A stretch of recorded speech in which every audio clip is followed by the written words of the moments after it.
when patients are not being truthful about their state, especially when they've had a trauma and they are suffering from post-traumatic stress syndrome, that they like to cover it up, for instance. So there are a lot of things that the technology will probably develop to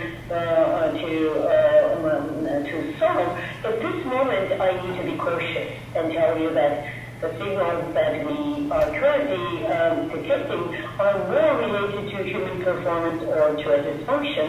In human performance, we can tell, for instance, if a person who's studying a task or practicing a task is moving from a novice to an expert. We can do that even with video games or simulations when someone is graduating from being a novice, say, a driver in a simulator to an expert driver. Thank you. Thank you very much. Okay. All right. Let me pick up on that one before we ask for the next question. Are you saying that you have actually done experiments on students or others who are playing video games?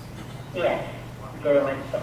Well, I did have about 1,000 of our students signing up for that assignment, I think. So if you're doing clinical trials and looking for students who want to do video games. That's actually a wonderful proposition because this brain-computer interface, we are developing it for obviously patients who have neuromuscular control, those who are in coma, but we see a potential in video gaming and a lot of learning that we can do through video gaming. So we will take it up on your offer. All right, well, let's talk about it. Maybe this is the first Biomed Institute Cumberland joint project.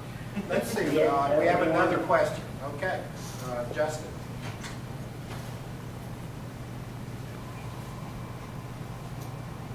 Well, my name is Justin Bradford. Kind of a question going, it could be, I guess, a controversial kind of issue. Going back to, I guess, the Terry Schiavo case that happened with her being brain dead. Well, with this type of technology, is there a way that it could be used with people that could be brain dead or in a coma to see if they are really reacting to what's going on around them, to see if maybe they could come back to, or if they really are brain dead, since this is a type of technology that really can give a lot more detail? Wonderful, wonderful question. I'm really impressed.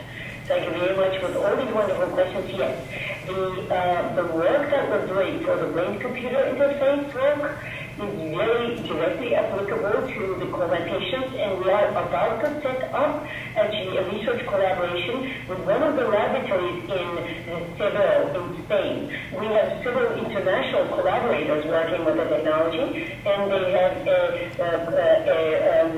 facility, a clinic, where they are taking care of the patients who are in so-called vegetative state, but some of them have brain activity, and certainly we very much can, once we've done the research and validation studies, can tell if the brain is activated by certain stimuli, at least, even if it's not functioning completely. This is also related to our work in anesthesia awareness.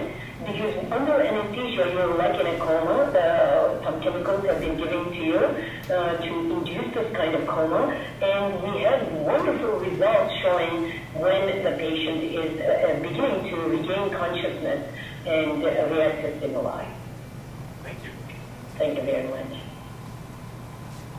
You see how lucky we are here to have such good students. Any more student questions? Any questions from the audience? Then let me ask one. We still got we got a little time. Now I'm going to ask you to put your prognosticator's hat on. I know that you were working on this when you and I saw each other the last time, about 4.5 years ago. I know from what you've discussed today that it's taken giant steps forward. When will this be a product in the hospital?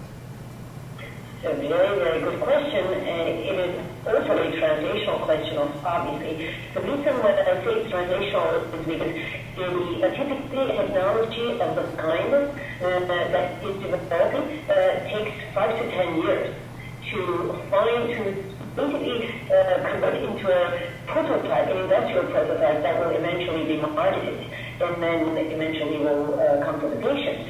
And this is why, as I mentioned to you earlier, we are pushing the animal case and becoming very proactive in forming the commercial entities so that the startups can happen. We have actually a startup in a very related technology that I should tell you about. It does not measure the brain activation, but it measures the bleeding in the head. I may have mentioned that to you. This is a handheld device. It's like your phone, cell phone, and you put it on the head, and it basically is exactly like that cell phone. And I'm taking my cell phone, it was very much like that. We put it on the head, and you can see at the site of an accident, if the person, the victim, has blood pooling in parts of the brain, which could be damaging to the brain if it's not alleviated in the next hour or so, which is called golden hour. So we have a startup that we have created, and that website also may be of interest to the students to see that the first from our pipeline has already become a product. And it's already being sold in India. We're in the process of finishing our regulatory Food and Drug Administration approvals in June, so they will start selling also in U.S.